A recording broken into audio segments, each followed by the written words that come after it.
के साथ हमारी नैथानी शाम के 5 बजने को है और हम लेकर हाजिर हैं 5 का प्रहार, जिसमें आज मैं बात कर रही हूं बीजेपी के मुस्लिम्स को लेकर मेगा प्लान की। मुस्लिमों को रिझाने के लिए बीजेपी उत्तर प्रदेश में खासी तैयारी कर रही है और इसी की कवायद है कि मदरसों और दरगाहों सहित राज्य में मुस्लिम समुदाय से जुड़े ऐसे 100 स्थान हैं जिन पर प्रधानमंत्री मोदी के 100वें मन की बात का व्यापक प्रसारण आयोजित करने की योजना बनाई गई है। मन की बात का 100वां एपिसोड 30 अप्रैल को प्रसारित होना है और आपको बता दें कि उससे पहले मन की बात का जो उर्दू अनुवाद है वो भी मुस्लिम समुदाय के बीच वितरित किए जाने की तैयारी है। बीजेपी द्वारा इस प्रयास को मुसलमानों में पैठ बनाने के तौर पर देखा जा रहा है। अल्पसंख्यक मोर्चा की बैठकों के माध्यम से बीजेपी लगातार मुस्लिम आबादी के एक वर्ग तक पहुंच रही है जो ज्यादातर पसमानदा मुसलमानों पर केंद्रित है, जो दलित और अन्य पिछड़े वर्ग जो समुदाय हैं उनसे ताल्लुकात रखते हैं। यही कारण है कि यह आयोजन समाजवादी पार्टी को रास नहीं आ रहा है। वो इस पर सवाल उठा रही है, क्या सपा को इसके जरिए अपना वोट बैंक खिसकने का डर सता रहा है? आज इसी पर कर रही हूं 5 का प्रहार, लेकिन साथ ही साथ जो कुछ और जो जानकारियां यहां पर आपको देनी है वो भी आपको देंगे। और सवाल यहां पर यह भी उठ रहा है कि अगर समाजवादी पार्टी को यह डर सता रहा है कि उसका वोट बैंक खिसक जाएगा तो वो क्यों? क्योंकि ये तो प्रधानमंत्री का कार्यक्रम है, ये कोई ऐसा कार्यक्रम तो है नहीं, तो फिर आखिर उसे ये डर क्यों सता रहा है? कुछ और जानकारी जो हम आपको ग्राफिक्स के जरिए दे रखे हैं वो ये कि मुस्लिमों को सरकारी योजनाओं का लाभ किस तरह से मिला है। अगर इस सरकार की हम यहाँ पर बात करें, ट्रिपल तलाक के खिलाफ जो कानून बनाया वो जिसकी वजह से जो मुस्लिम महिलाएं हैं वो कितना जो एक झुकाव है वो मोदी की तरफ या फिर इस सरकार की तरफ देखने को मिला था। हज कोटा 2 लाख जो है वो किया गया। वक्फ बोर्ड की जो संपत्ति है उनका जो डिजिटलाइजेशन है वो दरअसल किया गया। अल्पसंख्यकों के लिए जो हुनर हाट है उसका भी आयोजन किया गया। तो ये वो तमाम चीजें हैं दरअसल जो मुसलमानों के कल्याण के लिए और मुसलमानों से किस तरह से वो जुड़ाव महसूस हो, ये दरअसल योगी सरकार द्वारा दरअसल किया गया। अब यहाँ पर 5 का प्रहार के कुछ सवाल खड़े होते हैं। वो सवाल एक एक कर आपके टेलीविजन स्क्रीन पर ये कि मदरसों में मन की बात से विपक्ष को इतनी परेशानी क्यों है? दूसरा सवाल ये कि क्या सपा को मुस्लिम वोट बैंक जो अपना है उसका छिटकने का डर सता रहा है?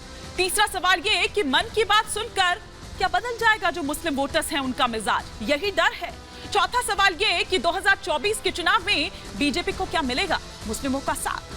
पांचवा और अंतिम सवाल जो है वो ये कि सरकार के फैसलों से आखिर कितने संतुष्ट हैं मुसलमान? वो फैसले, वो कल्याणकारी योजनाएं जो अभी यहाँ पर ग्राफिक्स के जरिए हमने आपको दिखाई। ये तमाम सवाल होंगे, कई खास मेहमान जुड़ेंगे, लेकिन पहले एक छोटी सी रिपोर्ट आपको दिखाते हैं।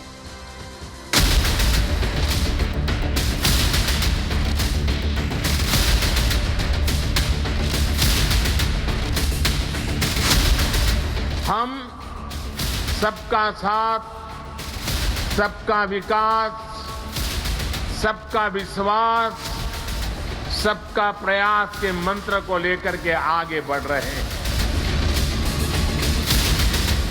सबका साथ, सबका विकास और सबका विश्वास, बीजेपी का ये वो मूल मंत्र है जिससे पीएम मोदी ने देश का विश्वास जीता और इसी मंत्र के सहारे 24 के चुनाव से पहले मुस्लिम वोटर्स के बीच जनाधार बढ़ाने की तैयारी है।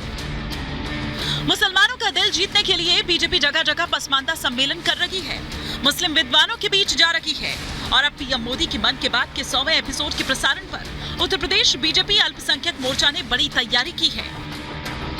तैयारी मदरसों और दरगाहों में मन की बात के प्रसारण की है जिससे मुस्लिम वोटर्स के बीच बीजेपी सरकार के प्रति विश्वास बढ़े। मदरसों में लगातार इस बात को रहा गया कि मोदी जी आपसे दूर हैं, आप मोदी से दूर रहिए, उनको जो बहकाने का काम किया गया उन्हीं सब चीज़ों को ख़त्म करने का और जो एक नफ़रत की खाई लोगों ने बनाई हुई थी उसको ख़त्म करने का मोदी जी की बात, वो देश के प्रधानमंत्री हैं, हर आदमी तक पहुँचे, ये अल्पसंख्यक मोर्चे का प्रयास है। बीजेपी ने मदरसों और दरगाहों में पीएम मोदी के मन की बात का सुनाने का प्लान बनाया जो समाजवादी पार्टी को रास नहीं आया। बीजेपी के मुस्लिम प्रेम पर सपा के सांसद एसटी हसन भड़क उठे और पूछा कि असम में मदरसों पर बुलडोजर चल रहे हैं तो यूपी में मन की बात के पीछे मकसद क्या? एक तरफ आपके नेता लोग जो हैं बुलडोजर चलवा रहे हैं असम में मदरसों पे, दूसरी तरफ मन की बात सुना रहे हैं। अब आप चाहते क्या हैं? असम में जो बुलडोजर चल रहे हैं उन पे चल रहे हैं, जो कि इलीगल मदरसे हैं, जो इलीगल ऑक्यूपेंट्स हैं उन पे चल रहे हैं। मोदी जी का मैसेज जो कि सद्भावना का मैसेज होता है, जो कि देश में हार्मनी बढ़ाने का मैसेज होता है, उसको लेकर अगर कई मदरसों में प्रधानमंत्री की मन की बात चले, अच्छी बात है। 24 के चुनाव से पहले बीजेपी के मुस्लिम प्रेम पर सियासी घमासान छिड़ा है। सवाल है कि क्या विपक्ष को मुस्लिम वोट छिटकने का डर सता रहा है? सवाल इसलिए भी क्योंकि सिर्फ सपा ही नहीं बल्कि बसपा भी बीजेपी के पसमानदा प्लान पर सवाल खड़े कर रही है। बसपा सुप्रीमो मायावती ने तो पसमानदा के नाम पर मुस्लिमों को बांटने का आरोप बीजेपी पर मढ़ दिया।